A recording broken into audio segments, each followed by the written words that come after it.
Vivek Chudamani, presented by Swayam Prakash Sharma, Part 4 of 20. Part 4 consists of verses 87 to 116, in which the following are discussed: the waking state, the dream state of sleep, the dreamless state of sleep, and Maya, with focus on Rajas and Tamas. From now onwards, in addition to Swami Chinmayananda's talk on Shankar's Vivek Chudamani, two other sources are also being used. One, the Hindi translation of Vivek Chudamani as published by the Gita Press Gorakhpur, and the English translation of Vivek Chudamani by Swami Madhavananda as published by the Advaita Ashram Kolkota. Vivek Chudamani. This gross of physical body is to be deprecated, since it consists of skin, flesh, blood, arteries and veins, fat, marrow and bones, and it is full of other offensive things such as urine and feces. The gross body is produced by a person's own past actions out of the gross elements that are formed by the union of the subtle elements of sky, air, fire, water, and earth with each other. And it is the gross body that is the medium of experience for the soul. It is through the gross body that the soul experiences everything. The state in which it perceives and experiences gross objects, that is the state known as the waking state.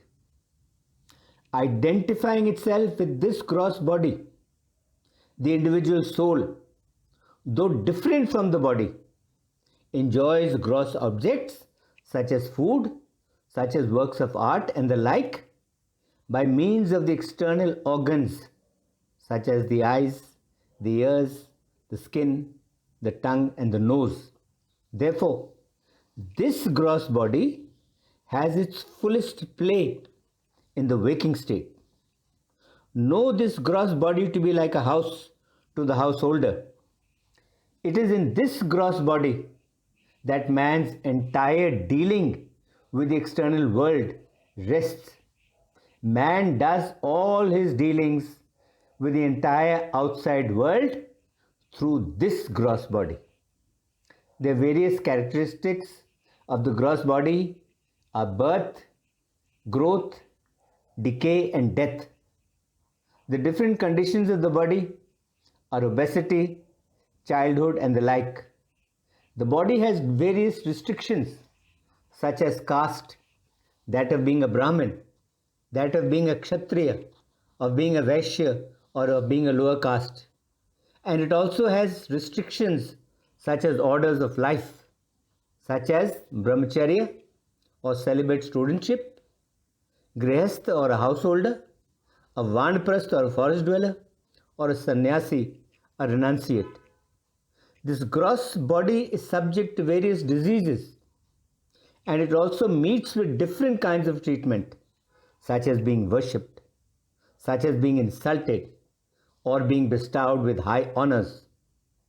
The ears, the skin, the eyes, the nose, and the tongue are the organs of knowledge of the gross body, for they help to cognize objects. The vocal organs, the hands, the legs, and so on are the organs of action. Due to their tendency to work, all work is done by these organs.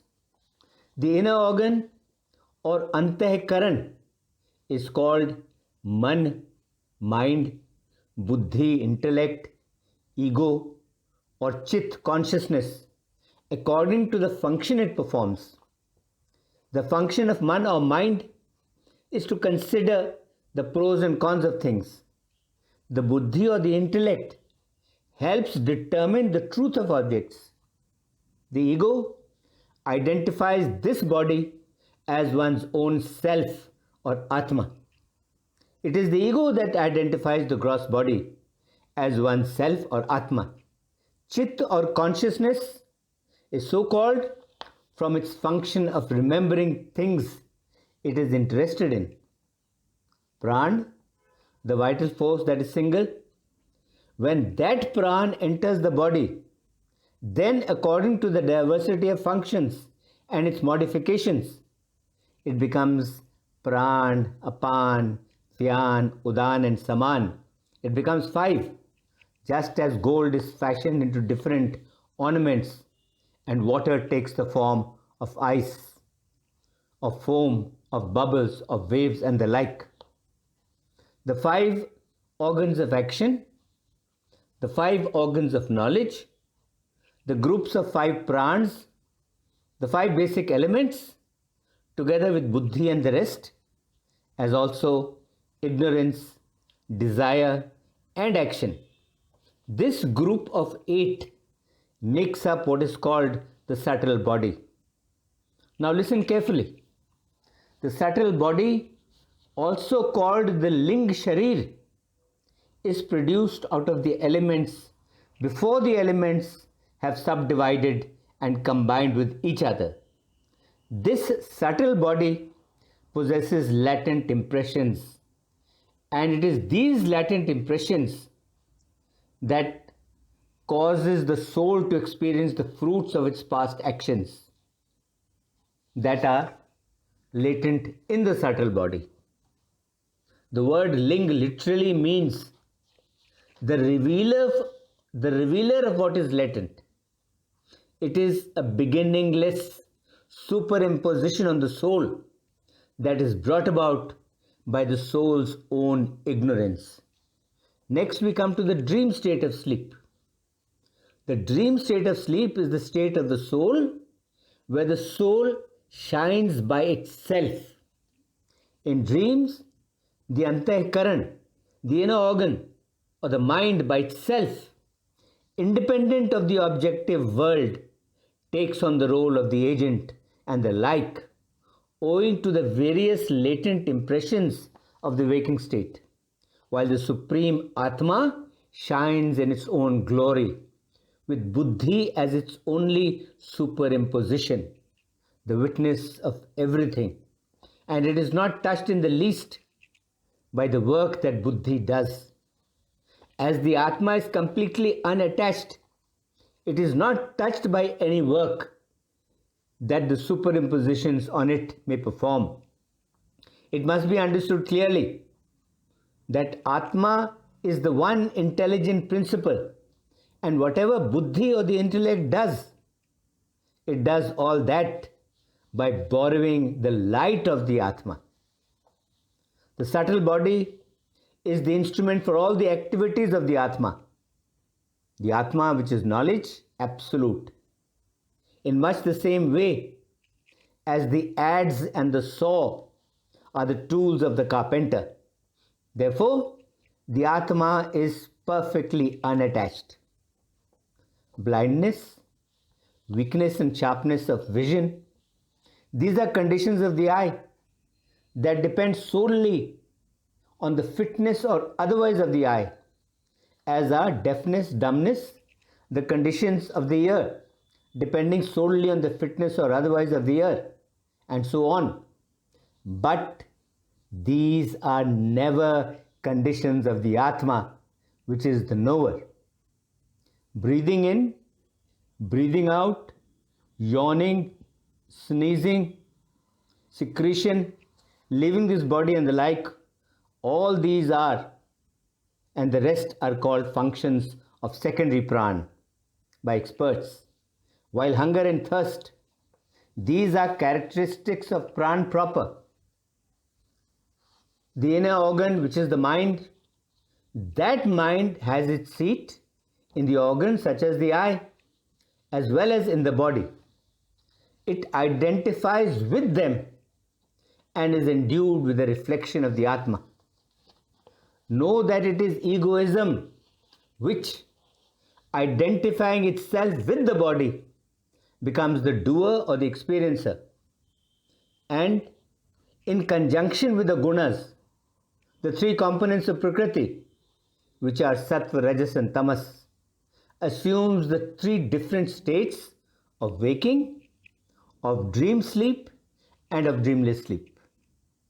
when the sense objects are favorable, then the ego becomes happy, and the ego becomes miserable when the sense objects are to the contrary or unfavorable.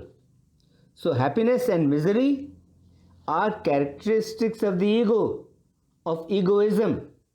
They are not characteristics of the Atma, which is ever blissful, which is always blissful.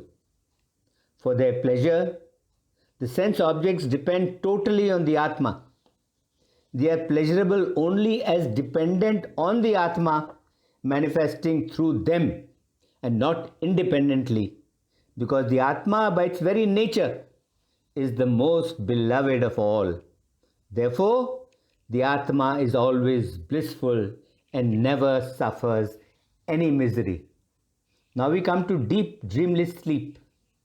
In deep dreamless sleep, we experience the bliss of the Atma that is independent of the sense objects.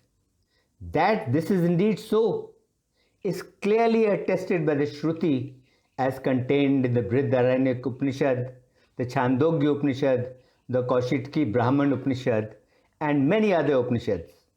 It is also attested by direct perception. It is also attested by tradition and by inference. Next we come to Maya. Avidya, or essence of Maya, is also called the undifferentiated, which is the perfectly balanced state of the three gunas, Sat, Rajas and Tamas, where there is no manifested universe. When this balance is disturbed, it is then that evolution begins. Maya is the power of the Lord. Maya is without beginning, and it is made up of the three gunas, Sattva, Rajas and Tamas. Since Maya is the cause of the guna, Maya is the cause of the gunas. Maya is superior to the effect of the gunas. Maya is to be inferred by a person of clear intellect only by the effects that Maya produces. It is Maya that brings forth this whole universe. Maya is neither existent nor is Maya non-existent, nor does Maya partake of both these characteristics. Maya is neither the same nor is Maya different, nor is Maya both.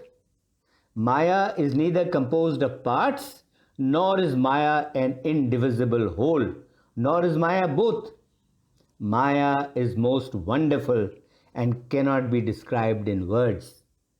Maya can be destroyed by the realization of the pure Brahm.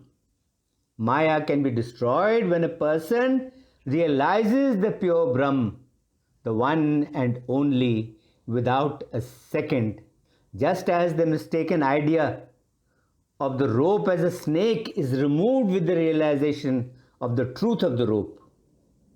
Maya has as her gunas Rajas, Tamas and Sattva, so named because of their respective functions. Now we discuss each of these. First, Rajas. Rajas has its Vikshep Shakti or projecting power, which is that power which projects at once a new form when the real nature of a thing has been veiled or covered by the Avaran Shakti, or the power to veil or the power to cover. Projecting power is of the nature of activity. It is from this projecting power that the primal flow of activity has emanated. And it is from this activity that the phenomenal world, that the world of phenomena, alternately evolves and goes back into an involved state. From this projecting power also, mental modifications such as attachment and grief are continually produced. Lust, anger, avarice, greed, arrogance, spite, egoism, envy, jealousy, and such like qualities. These are the negative or the dire attributes from which the worldly tendency of men is produced. Therefore, Rajas is the cause of bondage. Next we come to tamas, avritti, or the power to veil, or the power to cover. This is the power of tamas, which makes things appear other than what they actually are. It is this that causes man's repeated transmigrations. It is this that causes man's repeated births and starts the action of the projecting power. Tamas is the cause of man's repeated births, and it is what initiates the vikshape or projecting power of Rajas. Even wise and learned men, and men who are clever and adept in the vision of the exceedingly subtle Atma, even they are overpowered by tamas, and they do not understand the Atma, even though it has been clearly explained in various ways. What is simply superimposed by delusion, that they consider as true, and therefore they attach themselves to its effects. Alas, how powerful is the great Avritti Shakti, the great power to veil, the power to cover of dreadful tamas. Absence of the right judgment, or the contrary judgment, want of definite belief in the existence of a thing, even though there may be a vague notion of it, and doubt, these certainly never desert one who has any connection with this veiling power. And the projecting power gives trouble all the time. It gives endless trouble. Anyone who has any connection with the veiling power, who has any connection with tamas, he is bound to have absence of right judgment. He is bound to have contrary judgment. He is bound to have want of definite belief, and he is bound to have doubt. Ignorance, lassitude, dullness, sleep, inadvertence, stupidity, and so on, these are the attributes of tamas. Anyone who is tied to these does not comprehend anything, but remains like one in sleep, like a pillar of stone. Yes, anyone who is tied to these does not comprehend anything, but remains like one in deep sleep, like a pillar of stone. This concludes part 4 of Vivek Chudamani, containing verses 87 to 116. Om Shanti, Shanti, Shanti. Om.